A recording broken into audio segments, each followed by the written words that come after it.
my dreams. As I look upon my life, there's a passion inside.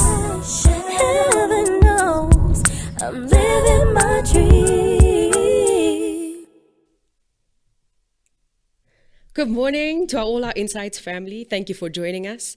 If you haven't yet liked and subscribed to our channel, please do. Please also remember that we have a host of offerings on the Insights podcast family, and you can join on any day and you will be sure to find a good show to your liking.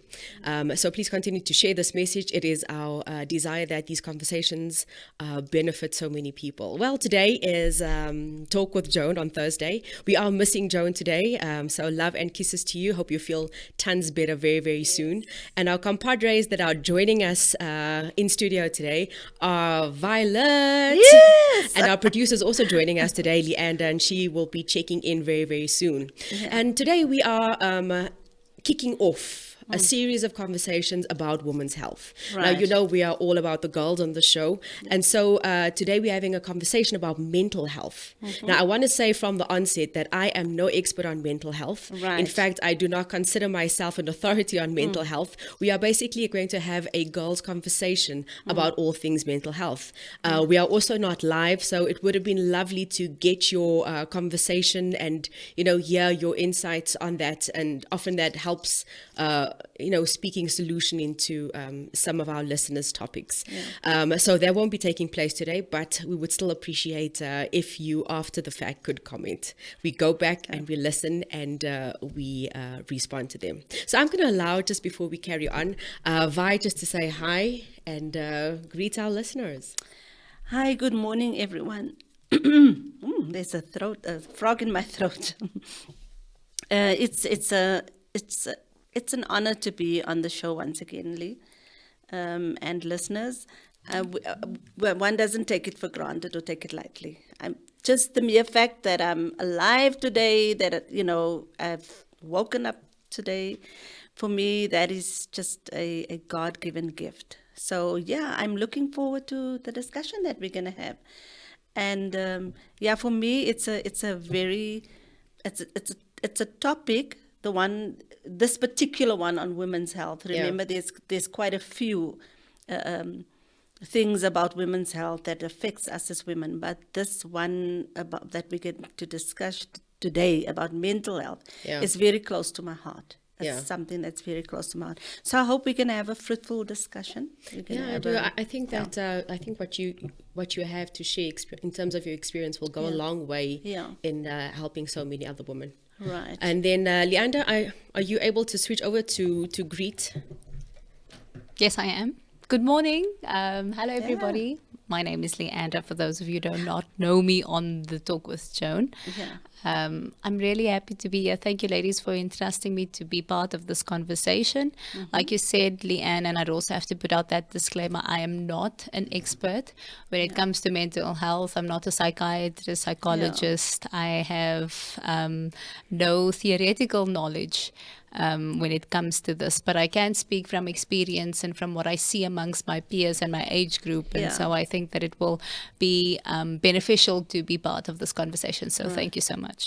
Thank you so much. What I do know about mental health is that there's a lot of awareness being generated currently, which is a good thing and which is a healthy thing. I think previously, in the past, people suffered from a lot of stigmas and people suffered from a lot of shame. Right. And also people suffer from a lot of ignorance. Yeah. If we are not aware of what mental health is, or if you actually having a struggle with it, and if it's not spoken about, then you can often be stuck in a prison almost of your own doing, but also because there's no other avenue for you to move in. Yeah. So today I think we'll begin by just approaching some independent information or independent factors about mental health. Yeah. Like, for example, what are the categories of mental health? Yeah. When we talk about mental health, I do realize that people perceive things very differently. Yes. Because when I say mental health and what you say mental health is such a subjective thing, because it's often dependent on a very personal experience, on your level of awareness, and whether you have some kind of mental health acumen. Yeah. So I think to kick off, I like this quote, and I'll Yeah. start off with this. Mental health problems don't define who you are. They are something you experience. You walk in the rain and you Yeah. feel the rain, but you are not the rain. rain, I So love you that. are not your mental health issues, Yes, yes. but you do experience it. Yeah. And I think what do you understand by mental health, Are? For me, I'm so glad that you said that everyone sees it differently, you know, because mental health for me is the same as any other illness that you have, for example, or the way we should look at it. That's just my personal opinion, and I could be wrong.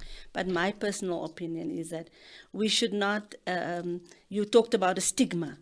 Why can't we accept that mental health is also something that needs to be treated with dignity and respect, as opposed to we accept that you can have diabetes, you can have high blood pressure, cholesterol, and it needs to be treated professionally. Yeah. So why can we not accept that mental health Yeah. is also, in that same category, that it also needs to be treated professionally? Yes. you know Yes. so and I think that is the for a lack of a better word, the ignorance maybe that exists out there, Yeah. and or used to exist in my time, Yeah. when I first started making getting was diagnosed with depression and anxiety. Yeah. So, during those years, we didn't have all the facts and the materials and Yeah, you the know, the research and the information information was and quite research scarce. that are available, freely available as now. So I think for me, the fact that there's a greater awareness about mental health now Yeah, is does is help. it helps a lot. You know what I like about the conversations Yeah. about mental health Yeah. is that it's not necessarily focused on a problem, like Yeah. a diagnosis or an issue or a problem. It's Yeah. saying that there are certain things that you must do to take care of your mental health. Right. In other words, Yeah. a person who doesn't perhaps have a diagnosed issue Yeah. can fall into a place of bad mental health. Right. By the things and the practices that they are doing. So Yes. it's basically encouraging people to get on board and take care of their minds. Yes, and it's also an opportunity for one to listen to your body as well, Yeah. because what we don't realize is that our mental health affects our bodies. Yeah.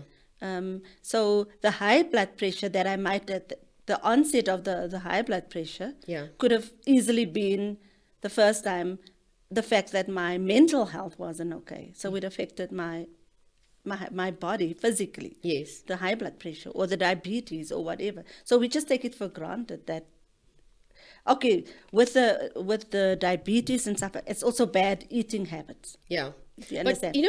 you That- won't believe how closely those are related. But they're closely connected. Yeah. Yes. So before we go into the physical, I think factors about mental health, let's switch over to Leander. And when was the first time that you heard about this mental health concept, and what was your initial feelings about it?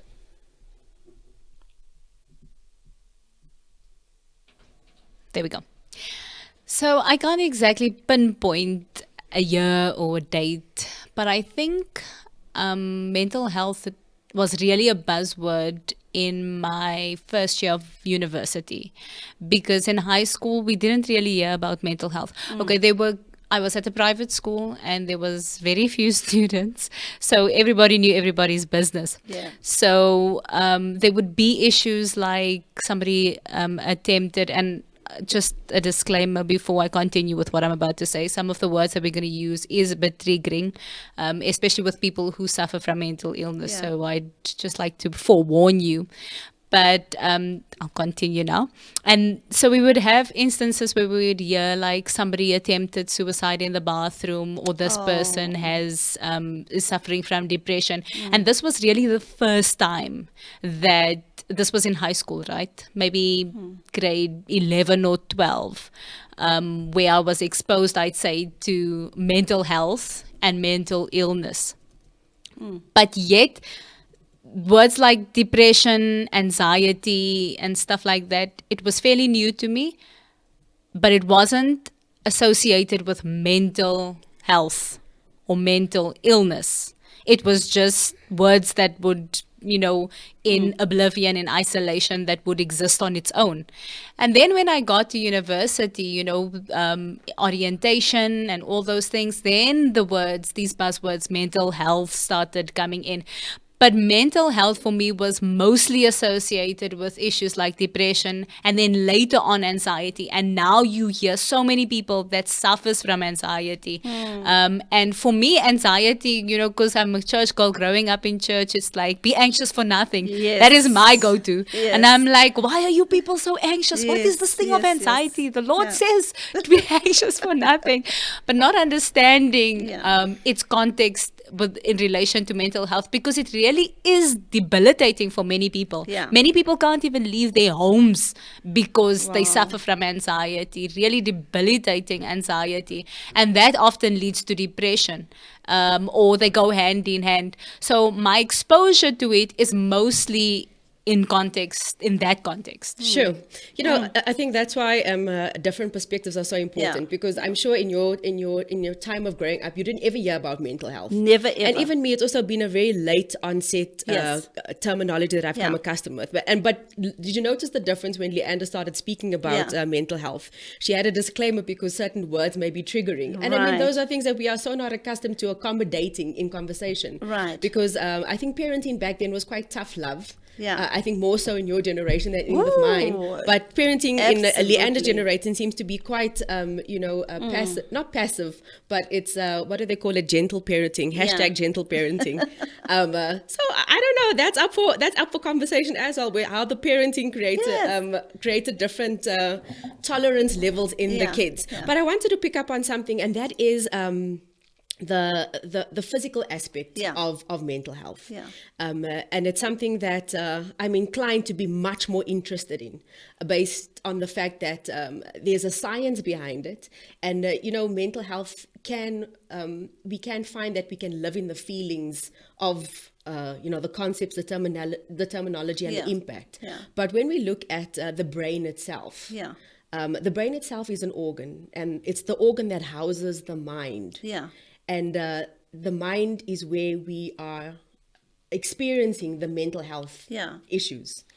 But like you had pointed out a couple of diseases earlier on, like diabetes or high blood pressure, when you're trying to understand where the error or the issue is occurred, it's usually found that it's housed in the organ.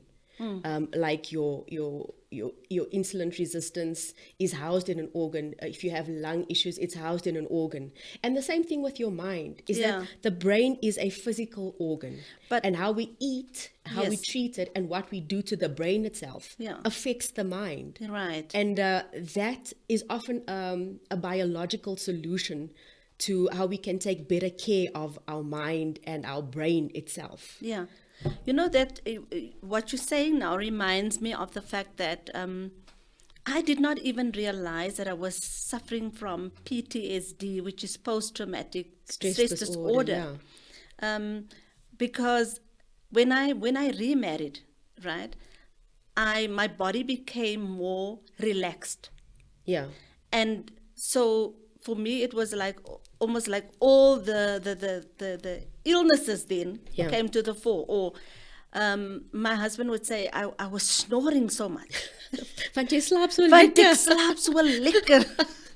My body is relaxed, Okay. So all that tension that I had on my body, because of being a single parent, and in defensive mode all the time. That's right. Because look, they say your body goes into fight or flight. Yes. And so you were in a preservative fight stage. Right. So like my body was like, in that mode all the time. So the adrenaline and whatever, I don't know, whatever chemicals that went along with it, tensed my body up. And then when I had the opportunity to just like breathe again, just breathe and just relax, I've got someone now that's supporting me. I'm not alone physically. Well, I know as a child of God, I'm never alone because God is always with me. But just that warm Yes, the that warm person, comfort. the comfort, the physical being next to you, or being there for you, or just an ear. Yeah. Just the fact that you have pillow talk or somebody that you can talk to other than your friends. I used to have a friend that I love her dearly, Dawn, my friend Dawn, I call her Dawnchi. And I had to go after work, like just to go and sit with Dawn and just to debrief and tell her what happened to what the boss say, and to make sense of stuff and Yes, yes. Talk therapy. talk therapy with her. Yeah. So we as human beings, as women, and by the way, we as women like to talk, eh? No, it's For us it's therapeutic. They say men don't get depression as much as women do, because I think our coping mechanism is that we talk. yeah, we express and we venerate and we make sense of things and we find solutions, and that's the way we Well, make sense I of don't life. think I said that correctly. Men, usually women, there's more depression statistically, more depression amongst women, right? But so I don't know with men, they don't talk much, right? So I don't know how they cope. But anyway, we're not going to discuss them today. They need to figure out themselves.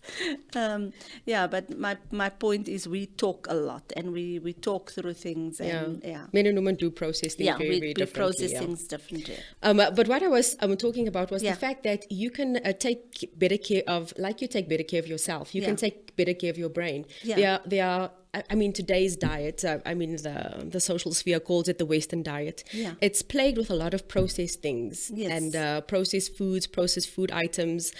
We are now seeing so much research about the effects of sugar Yes. on our bodies and on our brains, and how it contributes to those long-term chronic diseases Yes. like Alzheimer's, dementia.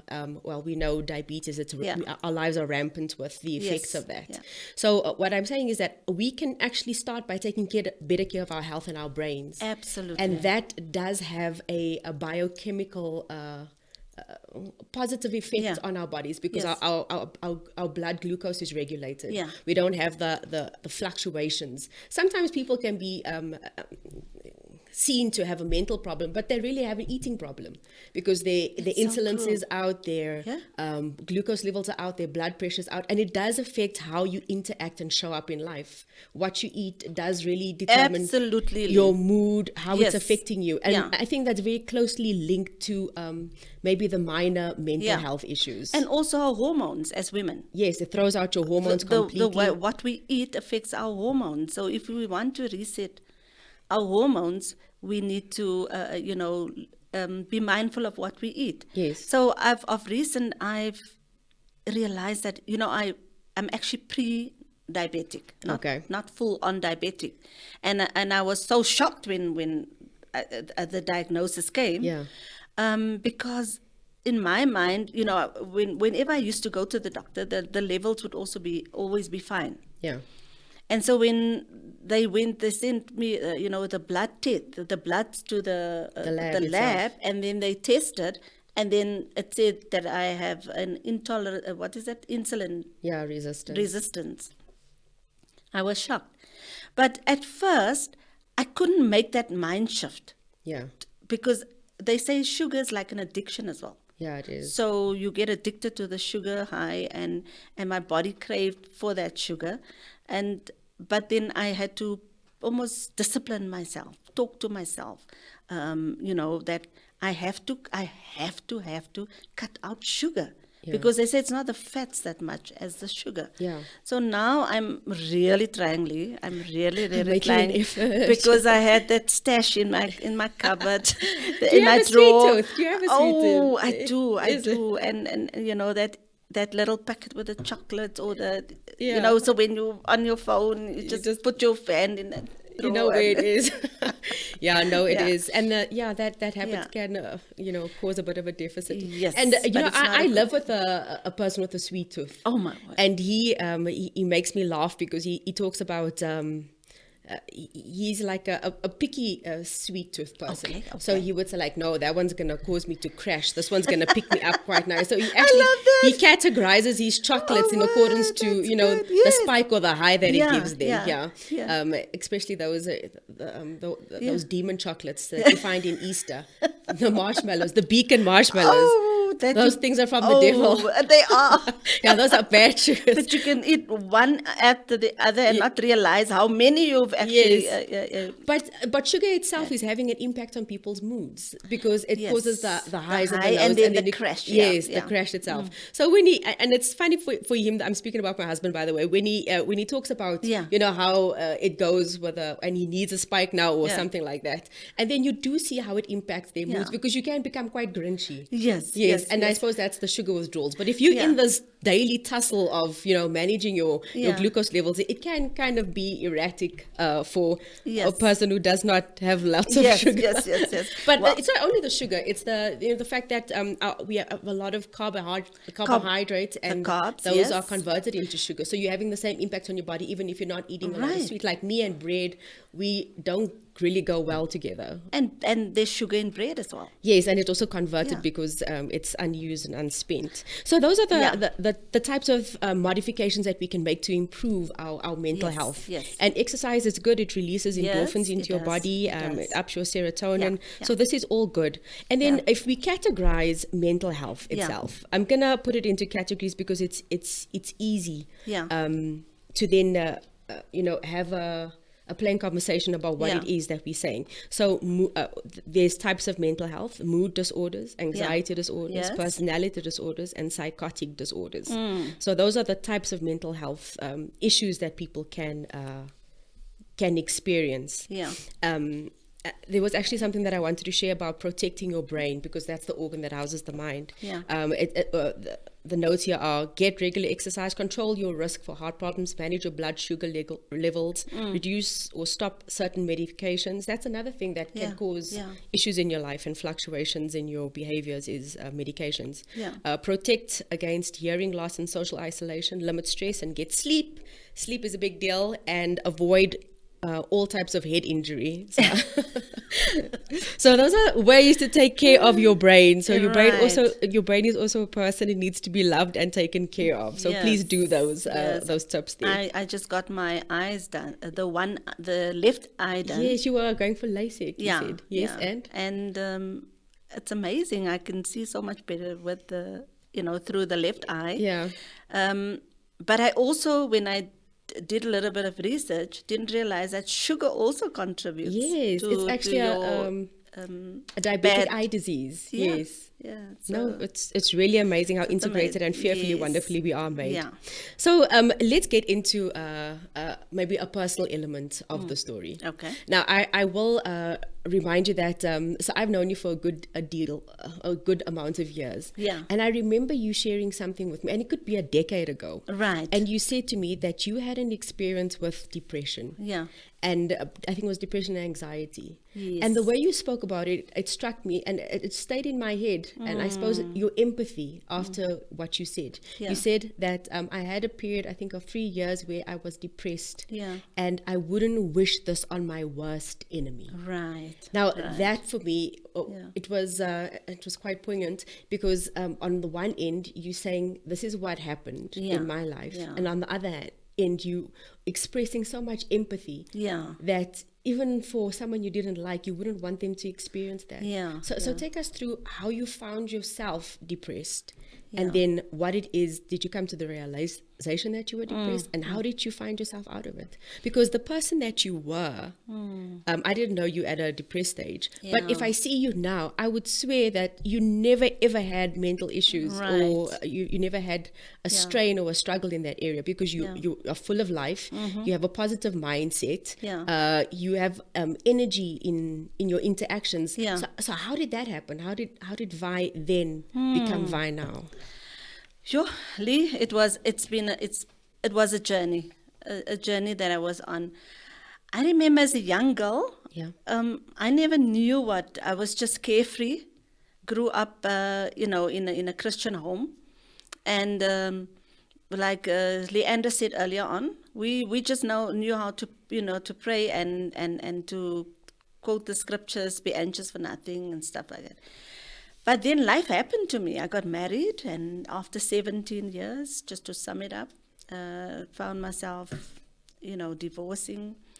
And I think after the divorce, my whole life changed. I was 42 years old, and I went through the motions of, I had a, by the way, I realized afterwards, I was thinking about it, I had a hysterectomy at 37 years old, a total hysterectomy. Okay. And I now only realize that even your hormones Yeah, affect, were impacted. it Yeah. impacted, on my mental health. So yes, I had I was divorced, and then all of a sudden I found myself, I had to fend for by myself and my children, and trying to make ends meet. I remember the first time when I moved out into my own little place. My sister had to bring salt and all the basic things, because I could not even afford to buy salt, basic things, meat, whatever. I was just living from hand to mouth. So that in itself had an effect on my mental health. The fact that I couldn't cope, I couldn't afford to live, pay the rent in the first month. I had to give the guy my wedding ring as a down payment, and said, okay, when I get paid, I'll give you the money, and so on. And then he gave me my ring back. And so it was just that ongoing struggle in the beginning, that I found myself later on in a position where I just became very tearful, very, just emotional, downcast, I can imagine. downcast, couldn't get up in the morning.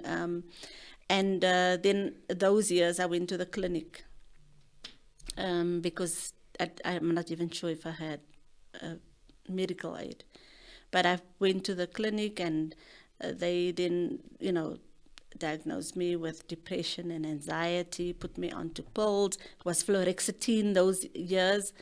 Oh, I also found out by reading now only that fluoxetine has side effects. Yeah. And it's the most common one that they put us on. Like, what is the other one? Do you know the name? There's another common name. But nonetheless, so it was just a long journey of, like during that time, not knowing who I am, just like I described it many times as being in a hole. Because alweer in die gat, like would tell Dawn, ek is alweer in die gat, and she would come and, talk me out of it and help me out of it. And, to such an extent that I couldn't even function at work. I didn't even know who I am. And she took me under a wing, Dawn, my friend, at the district office. I was a teacher, by the way, and for some period I was transferred to the district office. I didn't know, she just made me aware. I lost my confidence. That's what I wanted to say. Yeah. I lost my confidence. I didn't know, can I do anything, and so on. She just slowly took me by the hand and said to me, Violet, you can do this. You can do a presentation. You are capable of doing this. Just gently, just held me and by the hand and empowered me and said, you can do this, you can do that. So much so that I ended up applying for a post at the district through Dawn's assistance. And, then, I got the post, went to the district in Alberton area. And the director committed herself when she found out I was suffering from depression and anxiety. She said to me, Violet, I'm going to help you. Sure. I'm going to commit myself to help you. That I want you within the next 5 years to get off the pills and stuff like that. And she sent me on a course which changed my life. She sent me on this course to become a facilitator. It was investment in excellence. So she invested in my mental health, and by empowering me, by allowing me to go onto this course so that I could discover who I was. Because like I said, the depression made me not know who I was, what I'm capable of. I just felt so worthless, so useless, so low. And, with depression, I don't know if anybody out there who's listening knows that with depression, you just want to sleep. You just want to hide. You Got just no want energy to... for life. You've got no energy. You just want to run away. You just want to... You almost like, what is the... I don't know what that word is, but... Yeah, you're just not okay. Your story is, inspiring so much understanding in me right now, because, mental health, it can be, if you don't maybe struggle with mental health, or you have a strong resolve, it can cause you to lose compassion. Yeah. And because you don't have these diagnosed issues, it can cause you to think that you are immune to it. But when you describe exactly what happened, if I'm hearing correctly, it's like you had a hysterectomy. Yes. Your hormones in your body, your body intel was all over the place. Yeah. You went through a very difficult life change, which is divorce. Yes. You had financial constraints and difficulty. Yeah. And so you can see how one thing on top of each other, that That's kind of right. came for you. Yes. Yes. So all these things are coming at you every single day. Yes. And because perhaps you were just taking everything, and everything was just coming at you, and you were just kind of absorbing it. Yes. You were the one that was impacted. Yeah. And that's how it brought you down. And that can be such a new age lesson, because you can, those are things that anybody can experience. You can experience loss in your life. You can experience difficulty. You can experience a physical life change. You can experience a very difficult surgery. Yes. So you can see that ordinary things happened. Yes. And it impacted you because it was just so, there was just too much of it at the same time. Yeah, yeah. And then how you kind of sensibly clung to somebody who spoke life into you. Yes. And how you became responsive to her words. Right. And how you maintained some kind of consistency with that with that support. Yeah. It just helps to almost demystify mental health, because it can happen to absolutely anybody. Yes, it can happen to just anyone. I read even Rick Warren, the famous author. Yes. He also talks about his own depression, like after his son's, the passing of his son. Yes. And that his son also suffered with mental health for a very long time, and that eventually at the age of 27, he killed himself. So mental health is a reality. It's something that we have to deal with. And growing up and with my kind of peers, I felt ashamed before. Yeah. Because people would say, man, you moet net jouself regryk. Yeah. Ryk net jouself reg. moenie negatief wees nie. Moenie dit is nie, hoe kan ek sê, It's taboo. And And it's quite taboo, and I must say it's very differently tolerated in different cultures. Like, for example, you're black and you're colored and your Indian cultures. It's not really tolerated so much, but more with your, your white people. They would be more nurturing of it. They would be more nurturing, because we struggle with different cultural constraints and dynamics. They would be more nurturing of it. But, in a colored household, it's not foreign for your mother to say, I will hit it out of you. It's not a difficult concept for us to grasp, that someone's going to get you right, without exploring, this is the reason why I'm feeling this way. Yes.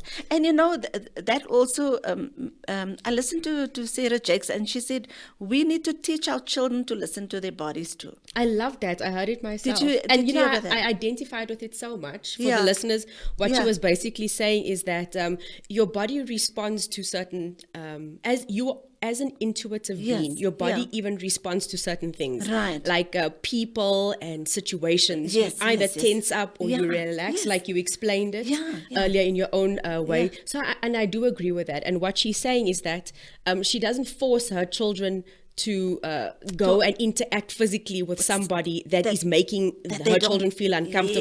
Yes. And I support that, because you kind of, you asking your child to close your eyes to your own intuition. Yes. And I actually teach my kids the other way around. I say, there's a little voice inside of you. Yeah, And yeah. if it comes up and you don't always have the words, because that's what kids suffer with. Yes, They don't yes. have the words to There explain we go. The it. words that goes Yes. with the But feelings something and the happens emotions. in Yes, you, yes, and you yes. must pay attention to that. Yeah, So yeah, yeah. I totally agree with that. I Yeah. love that. And I as a child, I was always the timid one, the quiet one, and the one I wasn't an outgoing person as a kid. Yeah. So we internalize things. A lot of So things. so I love what she's saying when we teach our children to listen to their Their bodies and to find the words Yeah. actually to express themselves, because that is where abuse comes in, and because they don't know how to, and we Yeah, they just don't have the words yet. but we as parents, we socialize our children to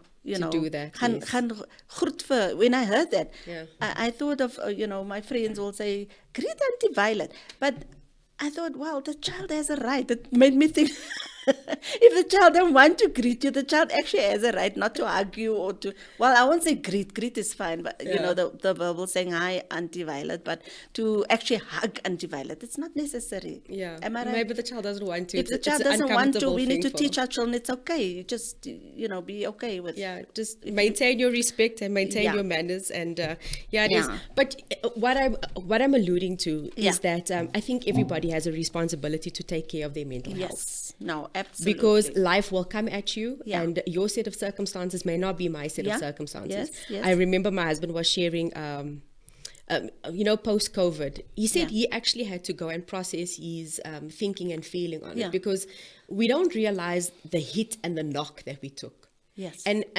for men, like you alluded to earlier Yeah. on, we are different beings altogether. yes. And men are responsible for different things, and women are responsible for Yeah. different things. So imagine as a man, you are knocked, upside your feet, and you don't quite know how to make ends meet, and you have Yeah. to deal with the impact that it's having on Yes. your family. Yeah.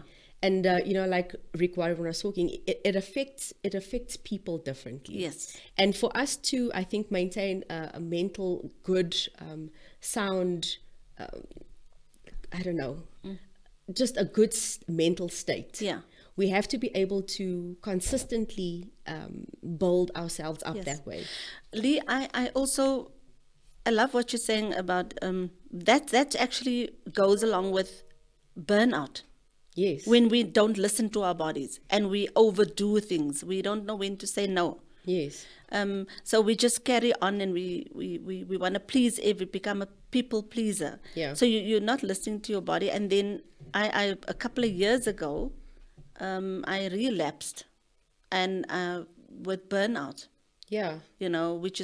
which also like relates to depression, which ends up in depression and anxiety as the same symptoms, more or less. Yeah. Because we don't have a good maintenance plan. Yes, because I didn't take leave, and I Yeah, was you just carried I was on and you carried on, and so you actually pushing your body, and you don't realize it's going to affect your mentally it's going to affect you as well. Yes, no, it is. Yeah. I think that's I appreciate this type of conversation much more than I think I Yeah. did before. Yes. Because you can see how it happens to so many people. Yeah. I had a funny experience about 2 months ago.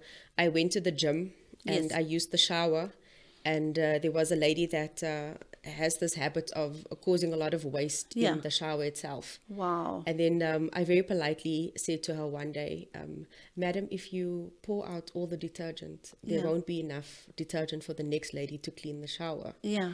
And the lady lost her mind. Wow. She literally lost her mind. Wow. She started screaming and performing, and she behaved with a lot of aggression. And then afterwards, when I had an opportunity to reflect, I thought, what was pent up inside of you? Yes, That you could respond Yeah, with yeah. such kind of Yeah. almost vitriol. Right. Why would you? How was that triggering? Right. How did you get to that place? And it's Yeah. because and it was so funny because I'm telling you, this happened in the gym. Yeah. So it wasn't a place where someone wasn't mindful of their Yeah, their health and yeah. their working out, and Yeah. that's the kind of energy that she was sitting with. Yes. And it's happening when we're walking in life. It's like you're dealing with people that are carrying so much. Yes. And they just And kind the of minute waiting to something explode. triggers, Yes. what's inside of you, and then you vent. Yes. And sometimes maybe at the wrong people, you know, Yes. because maybe it was not even about you. It was about Something else. something else. And she Yes. just had a moment because you were talking about our brains earlier on. So our brains has the conscious and the subconscious mind. Yeah. So most of the things are stored in our subconscious, the files. Yeah. And those using Leander's word, it was triggered. yes. So And then it just came triggered out. what was it? It just came out full force. Yeah. No, it is. And I must also, for me, mental health, I must make an effort to be understanding and Yeah. empathetic. And, I think we all have to do that in Yes. society. Yes.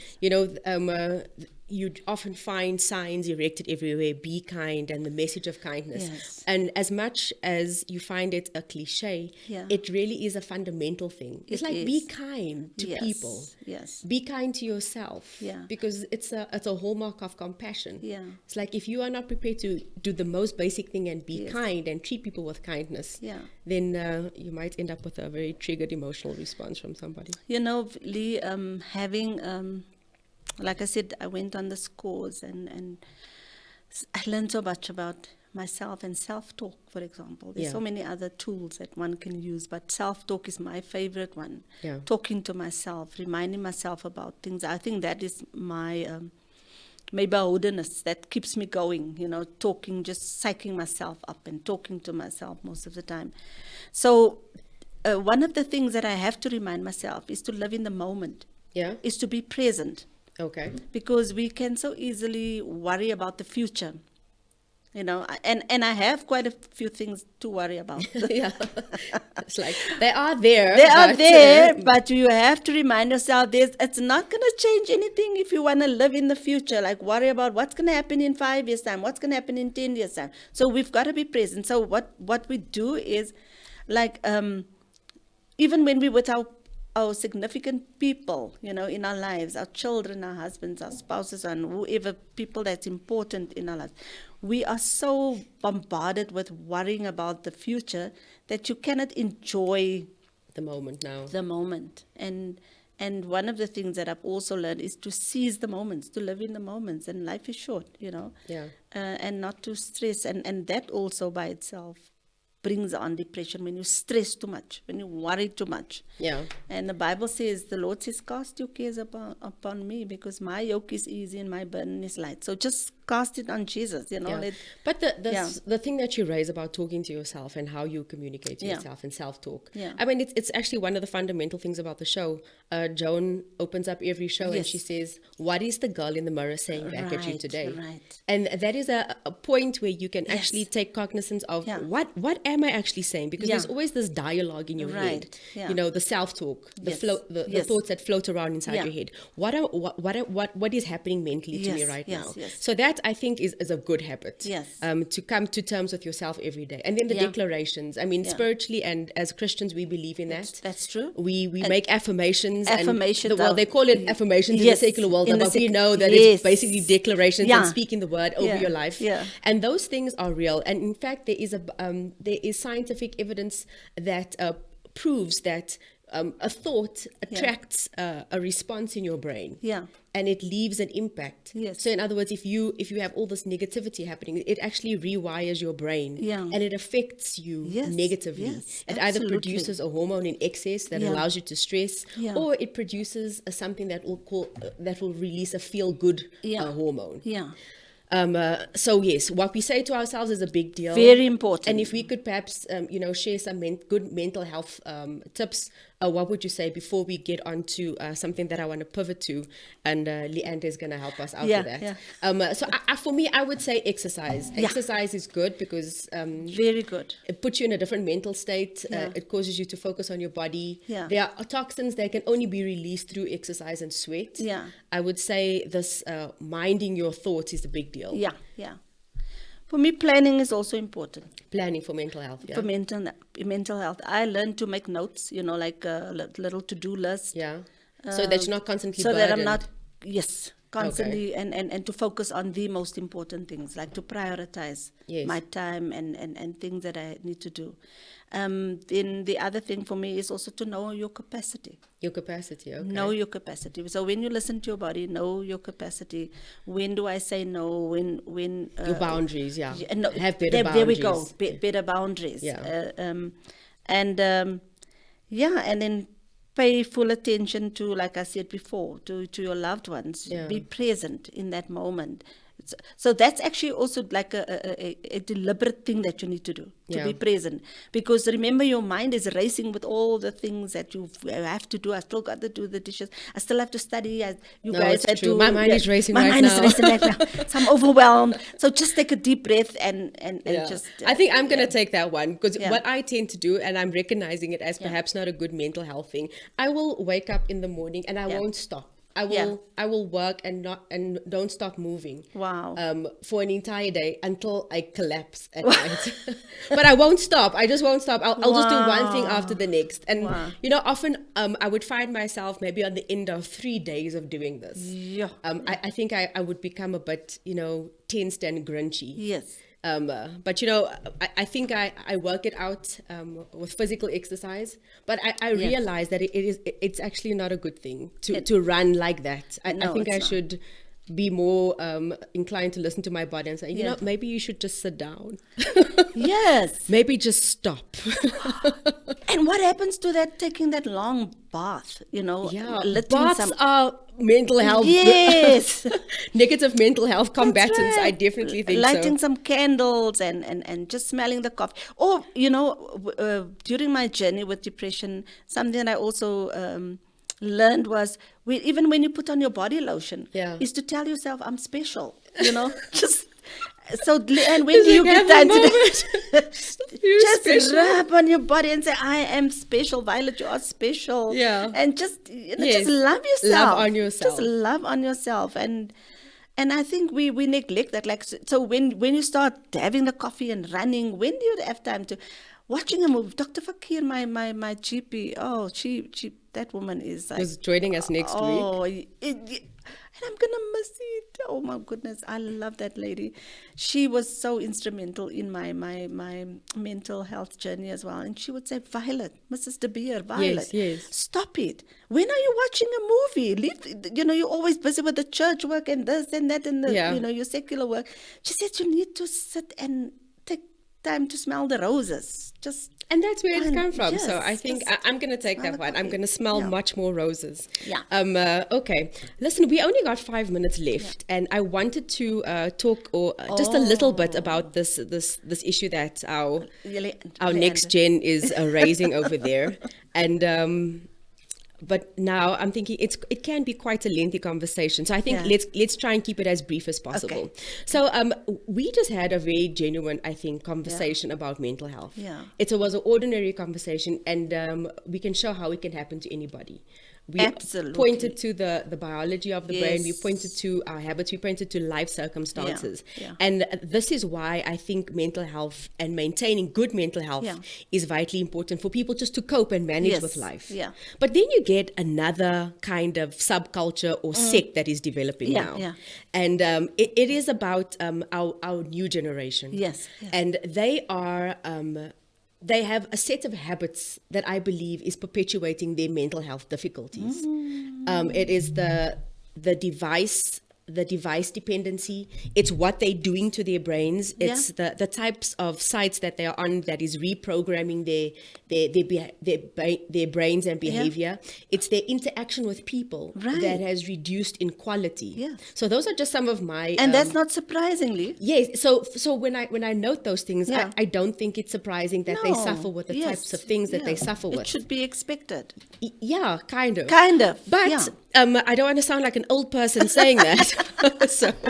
But there is a phenomena that Leander was, making us aware of, and it's called DID. And I don't know if you are acquainted with it. Yeah. But it's been on the social sphere. Yeah. And it's a dissociative identity disorder. And I'm going to allow just Leander just to speak about it a little bit. Yeah. But the major thing that she points out to is that there is actually a diagnosable issue called DID, or, there is a prognosis Yeah. that you can be diagnosed with, and that's the DID, which is the name of the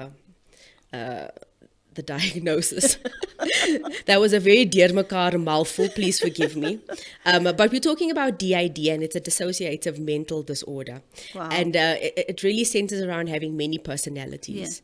But so that is legitimate. Yeah. What is happening online is that people are kind of self-diagnosing, where they can actually say, no, this is my issue now. So I'm just going to allow it to briefly chat about that, so that we can just become aware of it. If you're raising families, or if you encounter young kids, or if you're involved in a youth group, let us listen to what she has to say about DID. Okay, so again, I'm not an expert, but this is obviously what I've been seeing on social media. And I was first introduced to DID, dissociative identity disorder, in probably 2016. I actually came across it on a YouTube video. There was this girl that had, I think, the channel was dissociative identity disorder, and she suffers from it. She was diagnosed with it, clinically diagnosed with it.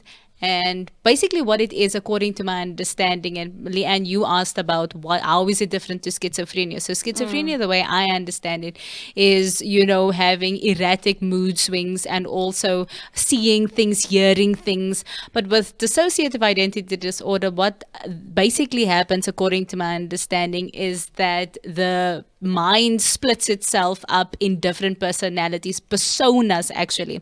So people who suffer from dissociative identity disorders, they could have up to maybe 3 up to 100 different personalities, personas that lives inside their brain. So it's people that have suffered grave traumatic experiences when they were younger. And what the brain tries to do, the psyche, it tries to protect the individual. So it creates all these personalities to protect the person. So say, for instance, a child that is abused, sexually abused or physically abused to such a degree that they cannot deal with it by themselves, they create these personalities. So you'll get maybe like a child that is 3 years old or 4 or 5 that understands now, that doesn't understand what's happening to them. So they create an older person in their minds that protects them. So you get the host. I'm making an example. If I'm Leandra, this is the host. This is the person that who everybody's introduced to. I suffer a traumatic event. My brain doesn't know what to do with it. I create all these personalities. Then Leanne comes to the fore, and Leanne is the protector. Leanne is the one that is the aggressive personality. And so when Leanne fronts, this is the terms that they use. And I don't know if you notice the trend now. I mean, Gen Z, millennial terms that they use is stop fronting, man. You know what they say? Don't be like that. And these are actually mental illness terms that have now become mainstream culture. Wow. So now people are like, so what the personality does, the personality fronts. Now it's Leanne that's speaking. So if I'm in a situation that requires the protector, Leanne fronts. Sometimes it's to such a degree that the entire persona of the person changes, from their voice to their mannerisms to their accents. That is how intense this is. I don't know if you guys watched the movie Split, but basically that is the ID. Then you get another personality that's maybe Violet, and Violet is the carer of the system, is what they call it. So Violet is the one, she's the mature one, she's the elder one. She would then come as the carer and she would front. So these things happen erratically. You cannot just call upon Leanne, I summon you to come to the front. But now what's happening is that this new generation has actually latched onto this, and Leanne, you used the term, you spot on when you say subculture. So it's become a subculture. It's no longer a mental illness. People are self-diagnosing themselves, and they are creating different personalities with names and identities. And I don't know if you see the connection and the correlation to this sexual and gender identity confusion. And it's very closely related. That's the reason why you hear people that say, these are my pronouns, they, them. Then you get neo pronouns, demon self, clown self. Lord and help us. people are creating this as mainstream culture. So they are using mental illness, which is a diagnosable issue, which is the ID, and they are now making it mainstream culture just to appease their own, I don't know, desires and self-gratification. And this is the situation that we're sitting with. And when I heard Auntie Violet speaking about your own personal experience, all these thoughts ran through my mind. You spoke about empathy, and Leanne, you used words like be kind, and we see it all over the place. But where do we draw the line between being kind and being empathetic and now just appeasing everybody for the sake of not offending anyone? Because that's where we are now. That's where my generation is. And the new generation is no longer just anxiety and depression. It's obviously all related. But now this is becoming mainstream culture where we are celebrating mental illness. Right. Yeah, and I think that's what made it. It can be. That's for me where a generation can cause them to attract a lot of shame. It's because it's not something that is easily understandable. Yeah. It's like, and it's something that we can be quite dismissive of. Yeah. Because if my children started presenting with multiple personalities, I could deal with that quite sternly. Yeah. Because I don't necessarily have a tolerance for it. Yeah. But you can see that even in my ignorance in dealing with that, I need to be cognizant of that there is this thing that is currently emerging and currently happening. You know what is sad, Lee and Leandra, is the fact that we were talking about real issues like the depression, right? Yeah. Real issues. That's real. So now we have a generation that is now almost they have like their own coping mechanism. Yeah. When you say the subculture and I'm sorry to say, for me, Lee, it sounds demonic. It sounds it does. It definitely does have roots in that, and I would say that because it's like you're opening up yourself to entities, right? And because you have such a little substance in terms of character and in terms of spirit, you are an empty vessel. Yes. So it means that anything can just be deposited into you, and you're just latching onto it. Especially this personality thing, where you can take on all these personalities as a coping mechanism. Yeah. Because now you've got this hurt and trauma, but it's not dealt with the way it's supposed to be dealt with. So then you latch onto this being, the celebrity or be what you latch see. Onto what you see and what you hear, and often that is very, very superficial, and it is baseless. Yes. And so they are building their identities and they're building their lives based on these baseless fundamental things. Scary. It's actually scary for me. I don't know about you guys. No, it is. It scares me. It just tells me, who are we raising? What is the next generation going to look like? Very interesting vibe. Very, very interesting. And I can't wait to see, actually. But they do have so much potential and so much ability. They and do. I wish that we would perhaps take a stronger hold of our societal norms. Yeah. And what I also notice with relation to mental health, Leander, is that you do get a lot of the issues that are very prevalent and dominant in countries like the US. Yeah. Yes. And we don't necessarily have the same cultures or cultural propensities that they do. Yeah. But because of devices and being connected to this kind of global community, global village, we are being influenced by that. Yes. And how it concerns me, Vi, especially in your education sector, is that we are adopting practices that are not South African. Yes.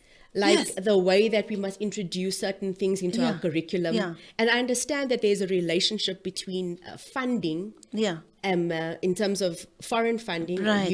international funding, US funding, and their say in certain educational practices. Yeah. But as a South African, I'm hoping that there will be pushback Yeah. in certain industries to say, Right. this is not really South African. We don't want to teach our children this at this age, and this is not an accepted norm. Yes. And this Yeah. is kind of, Yeah, not. culturally But instead, you see South Africans lapping it up Yeah, and yeah. making it their own. Yes, So I yes. think that would be my last and strong point, is Yeah. that we can look to the international community as trailblazers in Yeah. many respects.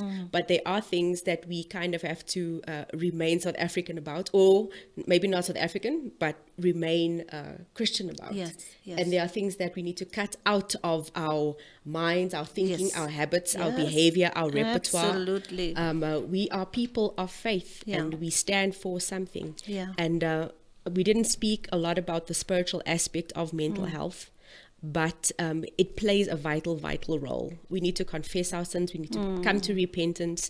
We need to adjust our behavior. We need to conform not to the standards of the world, but to the standards that is presented Yes. to us in Scripture. Yeah. So those are some of the mental health Yeah. things that can contribute Yes. positively to us. Yes. And that's it from me. Yeah. Vi, you want to close? And Well, Leander? in closing, I would just like to say, the Bible says we need to put on the mind of Christ. We need to renew our minds. And the only way, I'd like to end off with, the depression or the mental health aspect. If there's anybody out there that's suffering with depression and anxiety, it is curable. It's a illness that one can get over. There's hope for it. It's manageable. It's manageable. If you need to get medication, get medication. But if for me, I was on medication, and then also my very dear friend encouraged me, close friend, Pastor Joan, the one that speaks directly to you, and said, my sister, jy moet van die pille afkom. And so yeah, I can thank God I actually am off the medication. And but what is also important is that we need to work on ourselves, Lee, and it's not just going to go away.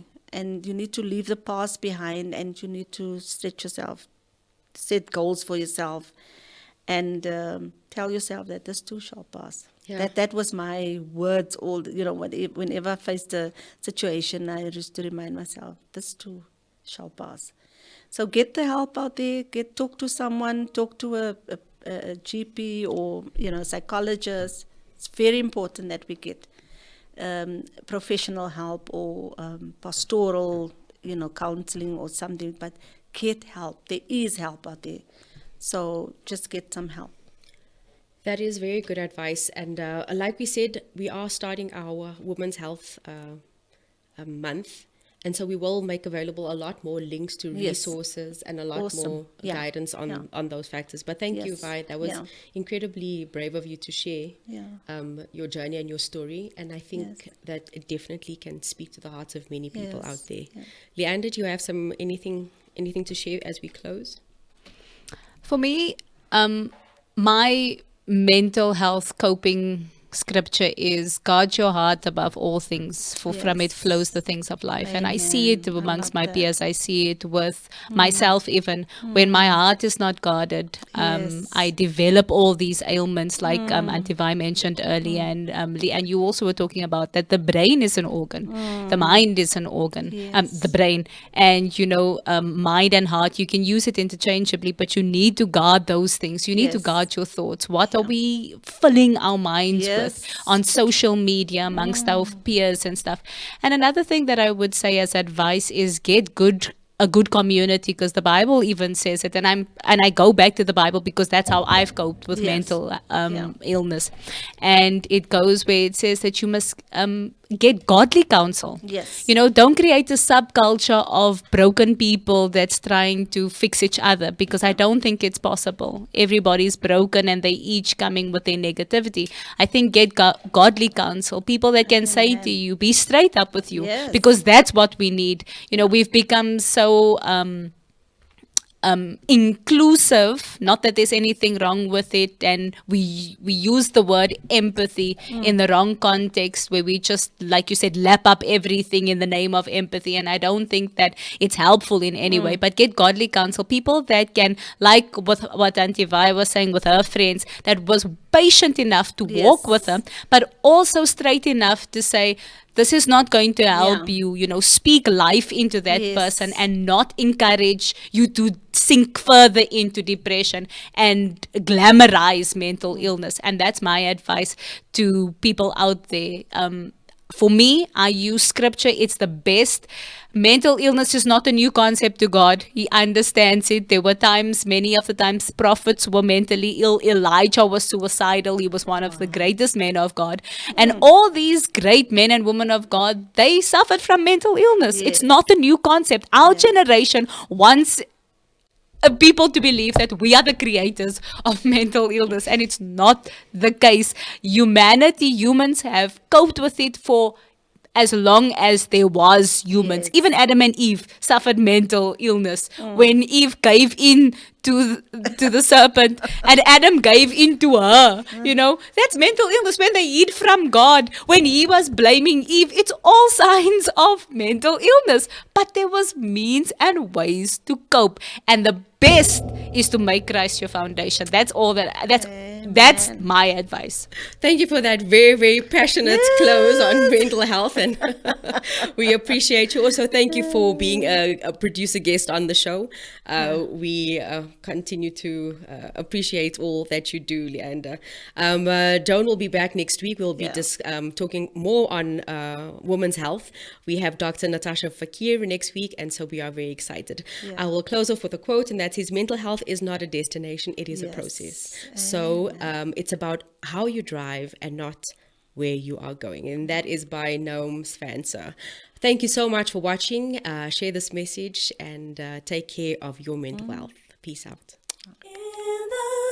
As I look upon my life, there's a passion inside. Heaven knows I'm living my dreams. As I look upon